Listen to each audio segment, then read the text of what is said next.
चलिए बढ़ते हैं आज की कहानी की ओर। दोस्तों, दिल को दहला देने वाली ये डरावनी कहानी मेरे साथ उस समय घटी थी जब मैं 12वीं क्लास का स्टूडेंट था। उन दोनों की ये बात है जब मैं काफ़ी समय से कमलेश सर के यहाँ पर ट्यूशन पढ़ता था।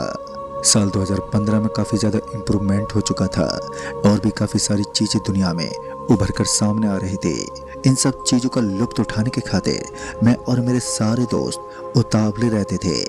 उन दिनों मेरे पास एक छोटा सा फ़ोन था जिसमें नेट की दुनिया का पहला रूप दिखाई देता था। शनिवार की शाम थी और मैं ललित के साथ नेट की दुनिया का मजा लेते हुए कमलेश सर के घर पहुंचा।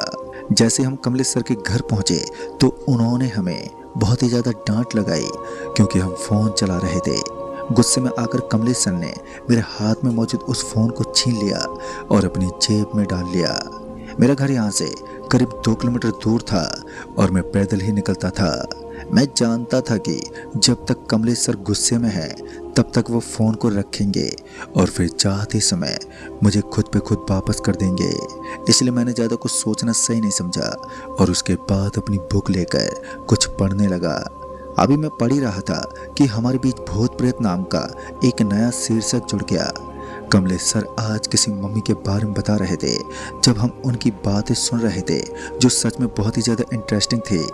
कमलेश सर के मुंह से सुनी गई वो अनोखी बातें सच में इंसान को डरा देने में सक्षम थी। उस समय तो मैंने कमलेश सर की इन सभी बातों को ज़्यादा सीरियस नहीं लिया, लेकिन कहीं ना कहीं इतना कुछ सुनने के बाद इन सभी बातों का दिमाग में घूमना एक आम बात है। मैं ललित के साथ इन बातों पर चर्चा करने लगा। वहाँ पर बैठे सारे स्टूडेंट और ललित और मैं, हम सभी शैतान थे, तो हम दोनों आपस में बात करते हुए कमलेश सर से कुछ भी पूछ लेते। तभी ललित ने हल्के से आवाज़ में कहा, अरे सर जी, आपने कभी मम्मी को नहीं देखा क्या? ये सुनते ही क्लास के सारे बच्चे जोर जोर से हंसने लगे। इस पर कमलेश सर मुस्कुराते बोले, जिस दिन तुम्हारी मुलाकात मम्मी जैसे प्रेस से होगी ना, उस दिन तुम्हारी पैंट गीली हो जाएगी। अब क्लास यहीं पर ख़त्म हो गई थी। बाकी की सारी चर्चाएं उस समय हमने ख़त्म कर दी, लेकिन क्लास के बाकी बच्चों ने कमलेश सर की कही गई बातों से ललित का काफ़ी ज़्यादा मजाक उड़ाया और उस पर हंसते हंसते अपने अपने घर लौट गए। ललित का मजाक उड़ाते हुए हम दोनों अपने बीच रास्ते को काट ही रहे थे कि तभी मुझे याद आया कि मेरा फ़ोन तो कमलेश सर के पास ही रह गया है। उसी वक्त मैं वापस घूम गया और तेज तेज कदम रखते हुए वापस से कमलेश सर के घर की तरफ चल पड़ा, क्योंकि अगर मैं घर पर बिना फ़ोन के गया तो पापा मुझे बहुत ज़्यादा डांट लगाएंगे। तभी मैं जल्दी जल्दी चल पड़ा और इससे पहले कि मैं कमलेश सर के घर पहुंच पाता कि मुझे पता चला कि वो ट्यूशन देने के लिए दूसरे गांव जुट गए हैं और अब शाम के 8 बजे के बाद ही वो घर वापस लौटेंगे। मेरे पास इंतज़ार करने के अलावा कोई और रास्ता भी नहीं था। ऐसे में मैं कमलेश सर का इंतज़ार करने के लिए वहीं उनके घर पर पड़े एक सोफे पर बैठकर टीवी देखने लगा। धीरे धीरे वक्त बीत रहा था और वो समय भी आया जब कमलेश सर ट्यूशन देकर घर वापस लौट आए। जब उन्होंने मुझे घर पर देखा तो उल्टा वही मुझे डांटने लगे। उनकी बातें सुनकर मैं थोड़ा डर गया। फिर उन्होंने मुझे फ़ोन देते हुए कहा, अब जल्दी से घर चले जाओ और हाँ, बीच रास्ते में कहीं भी मत रुकना। इस समय मेरे साथ ललित भी था। ललित का और मेरा घर एकदम करीबी पड़ता था, तो हम दोनों आराम से घर जा सकते थे। इसमें चिंता की कोई बात ही नहीं थी। जब हम लोग कमलेश सर के घर से निकले तो हमने देखा कि आज काफ़ी अंधेरा हो चुका था। बाहर गहरा अंधेरा था, ऊपर से चांद भी आसमान की चादर से गायब था। शायद अभी तक उसका उदय नहीं हुआ। तभी मैंने ललित का हाथ पकड़ लिया क्योंकि मुझे अंधेरे से डर लगता था। हम दोनों रास्ते को काटते हुए आगे बढ़ने लगे। फिर इसी बीच ललित ने छेड़खानी करते हुए भूत प्रेत की बात छेड़ दी, तो मैंने भी थोड़ा जोश में आते हुए कहा, मुझे कौन से भूत से डर लगता है, मैं किसी भूत वूत से नहीं डरता। और इतना बोलकर मैं जोर जोर से हंसने लगा। फिर ललित बोल पड़ा, अगर तुझे भूत से डर नहीं लगता तो तुम 84 वाले रास्ते से घर पहुंचो, मैं तुम्हें 5000 रुपये का इनाम दूंगा। ललित की बात सुनकर मैं थोड़ा गुस्से में आ गया। किसी तरह इस बात को ठंडा पड़ने में ज़्यादा वक्त नहीं लगा और फिर हम दोनों आपस में पढ़ाई की बात करते हुए आगे की तरफ बढ़ने लगे। कुछ दूर आगे आए ही थे कि फिर हम दोनों ने 84 गांव के चौराहे की तरफ देखा तो मैंने पाया कि वहां पर एक महिला और आदमी एक दीपक लिए उसे जला रही थी। रात के 8:15 बजने को आए थे और उस महिला को देखते ही मेरा सिर बुरी तरह से कांप उठा। लेकिन ललित को ये सब मजाक लग रहा था। गलती गलती में ललित ने हाथ में एक पत्थर उठाया और उस महिला की तरफ फेंक कर मारा। वो पत्थर भी सीधा जाकर उस महिला के हाथ पर लगा, जिस वजह से उस महिला के हाथ में मौजूद वो दिया एकदम से नीचे गिर पड़ा और क्रोध की ज्वाला फटने लगी। और जैसे उस महिला ने अपने गुस्से भरी आंखों से मेरी तरफ देखा तो मैं 2 कदम पीछे हट गया, क्योंकि हमारा रास्ता वहीं से होकर जाता था और वहां से गुजर पाना अब मेरे लिए तो मुमकिन नहीं था। मैं किसी भी हालत में उस रास्ते से जाने के लिए तैयार नहीं था और मेरे बदन में अब भय के मारे कपकपी छूटने लगी। एक तरफ डर लग रहा था तो दूसरी तरफ ललित अभी भी अपनी हरकतों से बाज नहीं आ रहा था और उस औरत को घूरता जा रहा था। तभी मैं ललित को गुस्सा करते बोला, आज तुमने हमारी जिंदगी को पूरी तरीके से खतरे में डाल दिया। अगर जिंदा बचना है तो यहाँ से भागना होगा। मैंने इतना कहा ही था कि अचानक ही हम दोनों के चारों तरफ आग का एक बड़ा सा गोल गोल घेरा बन गया और उस घेरे की वजह से बहुत ज्यादा गर्मी लगने लगी। मौसम तो ठंडा था, लेकिन उस अग्नि के ताप की वजह से पूरी त्वचा में गर्मी महसूस हो रही थी। बार बार मैं उस आग के लपेट से निकलने की कोशिश तो करता, लेकिन हर बार नाकाम रहता। भगवान को याद करके मैंने उस अग्नि के ऊपर से एकदम से छलांग लगा दी, लेकिन मैं घुटनों के बल नीचे गिर पड़ा। लेकिन अच्छी बात तो ये थी कि अब मैं यहाँ से भागने लायक था, लेकिन मेरा दोस्त ललित अभी भी अपनी बेवकूफ़ी भरी हरकतों से वहीं पर फंसा हुआ था। किसी तरह हिम्मत जुटाकर मैंने ललित को उस आग के घेरे से बाहर निकाल दिया और जैसे वो उस चक्र से बाहर निकला तो बिना मुझे देखे वहां से उल्टी दिशा में भागने लगा। ये सब इतनी जल्दी में हुआ कि मैं ललित को एक पल के लिए भी समझा नहीं पाया। पता नहीं उसके दिमाग में ऐसा क्या जचा कि वो तेज तर्रार गति से भाग गया। ललित को समझाने के बजाय मैं भी उसके पीछे पीछे भागने लगा, क्योंकि इसके अलावा मेरे पास कोई और भी चारा नहीं था। ललित जिस दिशा में भाग रहा था उस तरफ एक अननोन गांव था और उस तरफ मैं आज से पहले कभी नहीं गया, तो ऐसे में उस गांव का ठिकाना जान पाना मेरे बस में नहीं था। अभी मैं भाग ही रहा था कि मेरी नज़र सामने की तरफ नजर आने वाली एक गाड़ी पर पड़ी। मैंने उस गाड़ी के सामने अपना हाथ दिखाया और उसे रोकने की कोशिश करने लगा। मैं सड़क के बीचों बीच तक खड़ा हो गया, लेकिन कार वाले ने स्पीड को और भी बढ़ा दिया। वो तो मैं सही समय पर सड़क से हट गया था, वरना अब तक तो वो मुझे टक्कर मारकर आगे बढ़ गया होता। मुझे चैन की सांस मिली और उसके बाद मैं सड़क से हटने लगा। कहीं ना कहीं मुझे इस बात का अंदाजा हो गया था कि यहाँ से आने वाले लोग किसी को भी लिफ्ट नहीं देते। अब मेरी नज़र फिर से ललित पर टिकी, जो लगातार आगे बढ़ता जा रहा था। ललित मेरे आगे आगे भाग रहा था और मैं भी उसके पीछे पीछे भाग रहा था। अब हम दोनों बहुत ज़्यादा मशक्कत करने के बाद एक गांव के अंदर पहुंचे, जो बड़ा ही वीरान सा था। शायद अब ललित भागते भागते थक गया था और उसकी सांसें भी फूलने लगी थी, तो अब वो धीरे धीरे चलने लगा। अब मैं किसी तरह उसके करीब पहुंच गया और उसका हाथ पकड़ लिया। मैंने देखा कि ललित की सांसें फूल रही थी और उसकी बॉडी लगातार अजीब ढंग का बर्ताव कर रही थी। पर हम दोनों जिस गांव में पहुंचे थे उसका नाम बड़ी खोड़ी गांव था।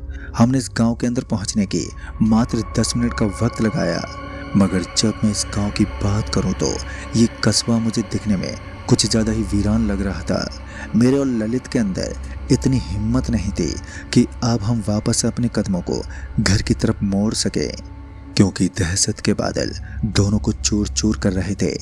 फिर हम दोनों को एक पानी की टंकी दिखी और पानी की टंकी को देखते ही मैं और ललित उसके पास पहुंचे और वहीं बगल में बैठकर अपने आप को शांति देने लगे। अब ललित और मेरे बीच इसी चीज़ की चर्चा चल रही थी कि आखिर ऐसा क्या चल रहा है जिसकी वजह से हम दोनों बहुत ही बुरी तरह से फंस गए हैं। तभी ललित ने बताया कि उस वक्त पता नहीं उसे क्या हो गया था कि उसने जोश में आकर हाथ में पत्थर उठा लिया और उस महिला पर दे मारा। ललित कुछ बता ही रहा था कि किसी चीज़ का आगमन हुआ, कोई ऐसी चीज़ जो बहुत ही ज़्यादा डरावनी लग रही थी। शायद ये कोई कुत्ता था या फिर कुछ और। अभी मैं इस चीज़ को घूरते देख ही रहा था कि फिर तसल्ली मिली कि वो एक बिल्ली थी। फिर पता नहीं कैसे मगर अचानक की लाइट की रोशनी हमें नजर आने लगी। उस पानी की टंकी पर लगी किसी चीज़ की लाइट को देखकर मेरे मन में उम्मीद का दिया जलने लगा। जब मैं टंकी की दूसरी साइड में पहुंचा तो इस बार मैंने देखा कि मुझे उस जगह एक बस गाड़ी नजर आ रही थी और उस बस के बगल में कुछ लोग खड़े हुए थे। मुझे लगा कि शायद ये बस हमारे गांव जाएगी, तो मैं उस बस के ड्राइवर के पास पहुंचा और बतलाने की कोशिश करने लगा, लेकिन उसके बोलने का अंदाज थोड़ा सा अलग था और उनकी भाषा को मैं समझ नहीं पाया। लेकिन फिर मैंने सोचा कि इस बस में बैठ जाते हैं, जो होगा सो देखा जाएगा। मैंने ललित को बुला लिया और उस बस में बैठा लिया। बस के अंदर ज़्यादा लोग तो नहीं थे और साथ ही बस के अंदर काफ़ी ज़्यादा सन्नाटा पसरा हुआ था। कुछ यात्री नजर आ रहे थे जिनकी गर्दन नीचे झुकी हुई थी। हमारे बगल वाली सीट पर एक आदमी बैठा हुआ बोला, अरे ड्राइवर साहब, मुझे ऐसा क्यों लग रहा है कि बस के अंदर कोई इंसान आ गया है। इतना बोलते उन सबकी गर्दन एकदम से ऊपर उठ गई और जब हमने उनके चेहरे देखे तो हम दोनों की आंखें चौंधिया गई। खून से सने चेहरे थे और सभी के चेहरे बिल्कुल एक जैसे थे और उनके फेस को देखकर ऐसा लग रहा था मानो उन्होंने अभी अभी किसी खोई हुई आंखों के साथ इधर उधर का नज़ारा देखा है। तभी ललित ने मेरी गर्दन पकड़कर नीचे की तरफ झुका दी और हम दोनों अपनी अपनी गर्दन नीचे झुकाकर बैठ गए। अब पता नहीं हमारे साथ क्या होने वाला था, जो कि थोड़ी देर के बाद बस का इंजन स्टार्ट हो गया और बस खुल गई। तभी बस ने अचानक से रफ्तार पकड़ना शुरू कर दिया और उसके बाद धीरे धीरे बस आगे की तरफ बढ़ने लगी। बस में मौजूद सारी की सारी विंडो खुल गई। ऐसे में ये तो पता लगाना बड़ा आसान था कि बस किस तरफ बढ़ रही है, लेकिन जिस रास्ते पर बस चल रही थी उस रास्ते से बिल्कुल भी मैं रूबरू नहीं था। एक अजीब सा रास्ता था और गहरा सन्नाटा पसरा हुआ था। अभी बस आगे बढ़ी रही थी कि एक बार के लिए मैंने अपना सर विंडो से बाहर निकाला और जैसे ही मैंने अपने सर को विंडो से बाहर निकाला तो मैंने देखा कि बाकी के मुसाफिर जो कि पीछे की तरफ बैठे हुए थे, उन्होंने भी अपनी गर्दन को विंडो से बाहर निकाल के रखा था और उनकी गर्दन पर एक घाव बना था। मुझे इंतजार था तो बस के रुकने का, क्योंकि अब बस के रुकते ही हम दोनों यहाँ से नीचे उतरने वाले थे। इस समय बस जिस इलाके में चल रही थी मैं उसका नाम तो नहीं जानता, लेकिन सन्नाटे का पूरा रास्ता अनजान लग रहा था। उसके बाद बस को एकदम से झटका लगा और बस रुक गई। मैं इस चीज को पहली बार देख रहा था कि भूतों की बस को भी जोरदार झटका लग सकता है। जैसे बस को झटका लगा तो बस में एकदम से हड़कंप मच गई। लोग इधर से उधर भागने लगे। पता नहीं इस समय ललित को ऐसा क्या सूझा कि उसने मेरा हाथ पकड़ा और उसने बस से नीचे उतरने को कहा। हम दोनों तुरंत ही बस से नीचे उतर गए और हमें रोकथाम करने वाला वहां पर कोई नहीं था। हैरान की बात तो ये थी कि अब बस के अंदर कोई नहीं था। कुछ देर पहले बैठे वो सारे भूत गायब हो चुके थे और जब हम बस से नीचे उतरे तो बस एक खाई की तरफ झुकी हुई थी और उस पुरानी खंडर बस के पिछले हिस्से में आग लग गई, जिस वजह से लोगों के अंदर शायद हड़कंप मच गई थी। मैं और ललित सही समय पर बस से नीचे उतर गए। तभी हमने देखा कि हम एक ऐसी जगह पर थे जहां चारों तरफ सूखी हुई घास फैली हुई थी और कुछ गिने चुने पेड़ दिख रहे थे, मानो कोई खंडर स्थान बना हो। उसके बाद मैंने उस बस से उस महिला को उतरते हुए देखा जो जादू टोने का वो कर्तव्य कर रही थी, और जब मैंने उसे उस बस से नीचे उतरते हुए देखा तो मेरा पूरा बदन सुन्न पड़ गया। ललित बिना कुछ देखे ही एक बार फिर से सरपट भागने लगा, लेकिन इस बार हमारे सामने एक बहुत ही ज्यादा गहरी खाई नजर आ रही थी और उस खाई को पार कर पाना बहुत ही मुश्किल था। फिर हम दोनों उस खाई को लांघने की कोशिश में उस खाई के पास पहुंचे ही थे कि उस औरत ने पीछे से आवाज दी, आखिर कब तक तुम आगे आगे भागते रहोगे? तुम्हारा मरना तय है, तुम चाहे जितनी भी कोशिश कर लो, अब मैं तुम्हें जिंदा नहीं छोड़ूंगी। उसकी इस बात ने हमें बहुत हद तक डरा सा दिया था। वो भयानक रूप जिसको देखकर बड़े बड़े लोगों की रूह तक कांप जाती है, उसकी वो मोटी मोटी आंखें और उसके मुंह से टपक रहा वो खून जो बता रहा था कि यह हमारे शिकार करने के इरादे से आई है। हर बार की तरह इस बार भी ललित ने जल्दबाजी दिखाई और फिर बिना कुछ सोचे समझे उस महिला की तरफ एक बार फिर पत्थर दे मारा।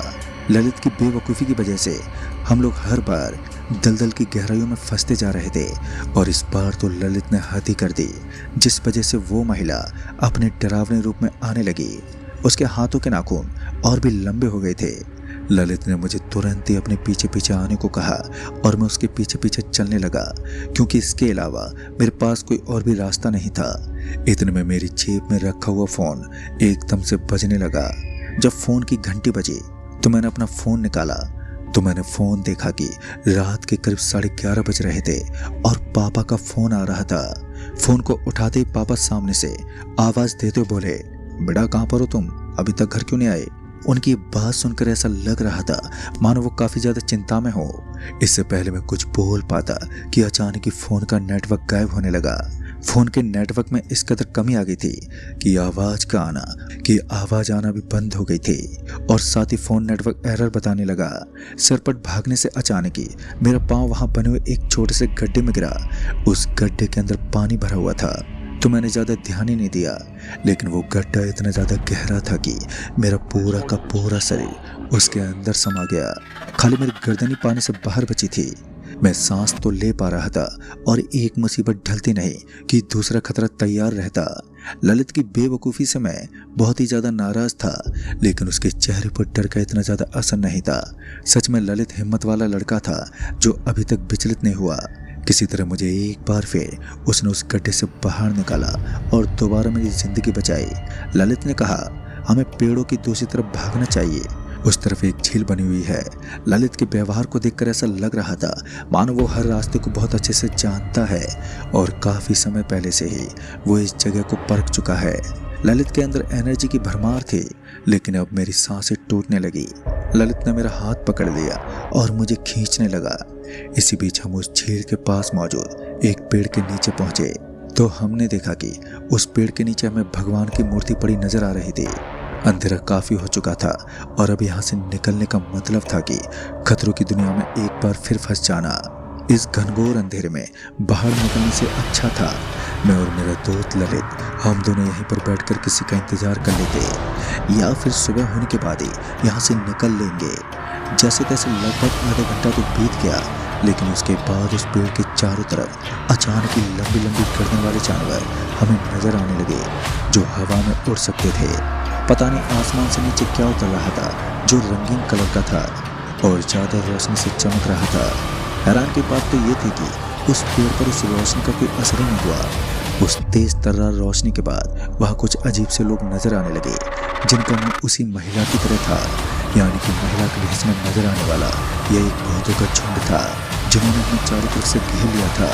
हमारे साथ कई बार छल भी हुआ, लेकिन हम दोनों वहीं के वहीं बैठे रहे।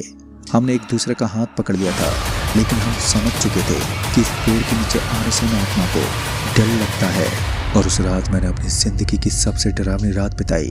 पूरी रात मैं और ललित उस पेड़ के नीचे ही बैठे रहे, लेकिन हम दोनों किसी भी हालत में वहां से हटने को तैयार ही नहीं थे।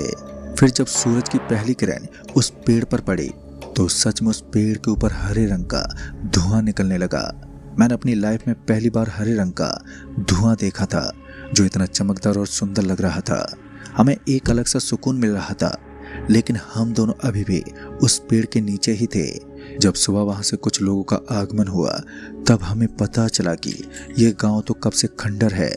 वहां से गुजरने वाले एक अखबार वाले ने हमें उस गांव की एक ऐसी सच्चाई बताई जिसका बखान हम फिर कभी करेंगे, लेकिन हमें इतना भी पता चला कि वो औरत जादू टोना करने वाली एक चुड़ैल थी। दरअसल हर शनिवार और शुक्रवार की रात को वो 84 गांव के चौराहे पर जादू टोना करती है और अपनी साधना को पूरी करती है। लेकिन उस दिन मेरे दोस्त ललित ने उस औरत को उसके काम में विघन डालने पर मजबूर कर दिया और यही वजह है कि वो हाथ धोकर हमारी जान के पीछे पड़ गई। लेकिन किसी तरह हम अपनी जान बचाकर वापस अपने गांव लौट गए और उस दिन के बाद मैंने ट्यूशन को बंद कर दिया। दोस्तों, उस रात का असर उस समय समाप्त हुआ जब घर वालों ने गांव के पुजारी बाबा से हम दोनों के ऊपर झाड़ फूंक करवाया, लेकिन अब हम दोनों बिल्कुल सही सलामत हैं। तो दोस्तों, इस कहानी में बस इतना ही। कहानी आपको पसंद आई हो तो वीडियो को लाइक शेयर जरूर कर दें और साथ ही हमें नीचे कमेंट बॉक्स में जरूर बताएं ऐसी एक और नई कहानी के साथ। तब तक के लिए बाय एंड टेक केयर।